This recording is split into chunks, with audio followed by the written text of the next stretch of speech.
Hi friends, welcome to माय तुझ्या मला गरोदरपणात बिलकुल दूध आवडत नाही आहे, पण मी दूध घेतलंच पाहिजे का?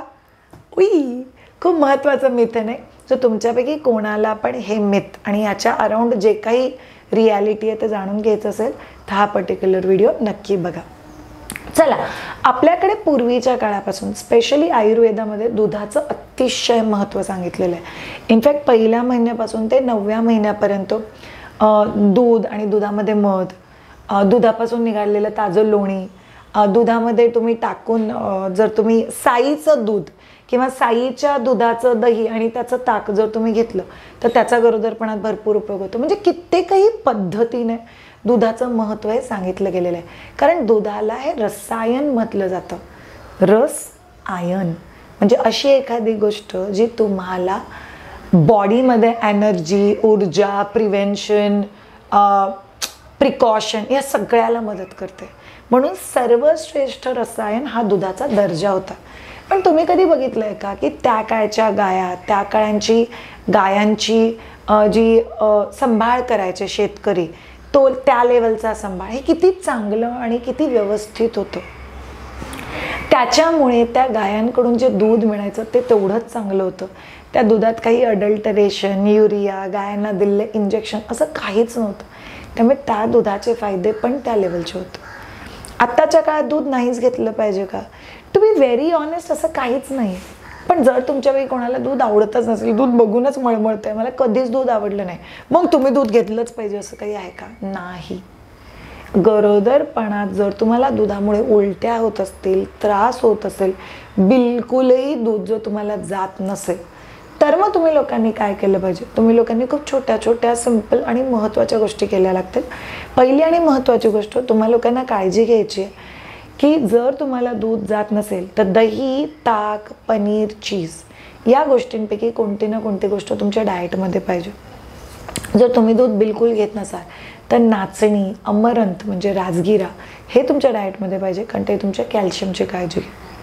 तर ती महत्त्वाची गोष्ट. तुम्हाला माहिती आहे दुधापेक्षा पण ताजं दही तुम्हाला खूप चांगलं कॅल्शियम देऊन जातं, ते तुम्ही घ्यायची गरज आहे. पाचवी महत्त्वाची गोष्ट, जर तुम्ही दूध घेत नसाल तर तुमचं व्यायाम करणं हे बाकीच्या गरोदर बायकांपेक्षा पण जास्त महत्त्वाचं. कारण तुम्ही एकतर कॅल्शियमसाठी दूध नाही घेत आहे, तुम्ही फक्त कॅल्शियमचे सप्लिमेंट घेत आहे.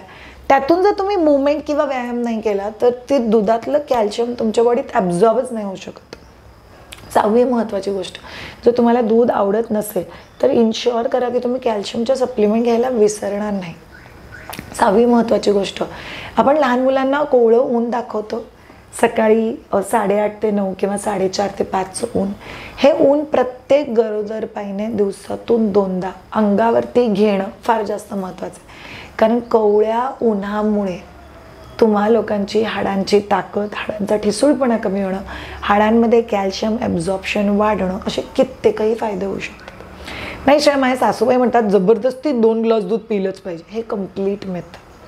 तुम्ही गरोदरपणात अगदी 2 कप दूध जरी दिवसभरातून पिलं तरी चालतं. पण बॉर्नव्हिटा, कॉम्प्लेक्स, वुमन हॉर्लिक्स असे काही ब्रँड्स आपण युजली मार्केटमध्ये ऐकतो, ते योग्य आहे की नाही ते तुम्ही ठरवायचं आहे. पण तुम्हाला आधी इन्ग्रेडियंट्स वाचायची गरज आहे की त्याच्यात किती प्रमाणात साखर आहे, त्याच्यात किती प्रमाणात कोकोआ पावडर आहे. कारण कित्येकही हेल्थ ड्रिंक म्हणून जे क्लेम होतं त्याच्यात साखरेचं प्रमाण खूप जास्त असतं, ते तुम्ही गरोदरपणात नाही घेऊ शकत. कित्येकही कोको बेस्ड जे ड्रिंक्स असतात त्याच्यामुळे लिटरली तुमच्या बॉडीत रेझिस्टन्स वाढतो, तुमच्या बॉडीचं इरिटेशन वाढतं, एन्झायटी वाढते, तुम्ही त्या गोष्टींना ॲडिक्टेड होता, तुम्हाला कॉन्स्टिपेशन वाढू शकतं. म्हणून बेसिकली लक्षात ठेवा, तुम्ही जेवढ्या नॅचरल गोष्टी घ्याल, जसे खजूर आणि रात्री भिजवलेलं अंजीर, जर तुम्ही याचं मिल्कशेक पिलं that be very good in pregnancy. त्याच्याचबरोबर जर तुमच्या कोणाला शतावरीचं दूध आवडत असेल, तुम्हाला नॅचरल शतावरी ट्राय करायची तर www.mytuja.com वरती आपल्याकडे 2 फ्लेवरच्या शतावरी आहेत, चॉकलेट शतावरी आणि केशर इलायची शतावरी. शतावरी घ्या दुधात, त्याचं तुम्हाला खूप जास्त मदत होईल गरोदरपणात पण आणि पोस्ट डिलेव्हरी पण. त्याच्यानंतर तुम्ही दुधामध्ये वेलची किंवा इलायची पावडर घालून घेऊ शकता. तुम्ही दुधाचा मसाला किंवा ड्रायफ्रूट पावडर किंवा केशर घालून घेऊ शकता. याचा पण तुम्हाला खूप जास्त फायदा होईल. एक गोष्ट लक्षात ठेवा, कित्येकही जण म्हणतात की आमच्या डॉक्टरने आम्हाला प्रोटीन पावडर लिहून दिली जी मला दुधातूनच घ्यायची. जर आम्ही दूध घेत नसू तर आम्ही ती प्रोटीन पावडर कशी घेणार? तर ऑल ऑफ यू तुमच्या डॉक्टरांना विचारा ना की मी ती प्रोटीन पावडर पाण्यात घेऊ शकते का? कित्येकही प्रोटीन पावडर तुम्ही पाण्यातही घेऊ शकता. त्यामुळे जर तुम्हाला दूध आवडत नसेल तर तुम्ही घेतलंच पाहिजे, आणि तुम्ही जर गरोदरपणात दूध घेतलंच नाही तर तुमच्या बाळाची हाडं ठिसूळ होतील. हे कम्प्लीट मिथ आहे. प्लीज ह्या पर्टिक्युलर भानगडीत पडू नका. Thank you so much all of you हा पर्टिक्युलर व्हिडिओ बघण्यासाठी. Have a great time. Bye bye.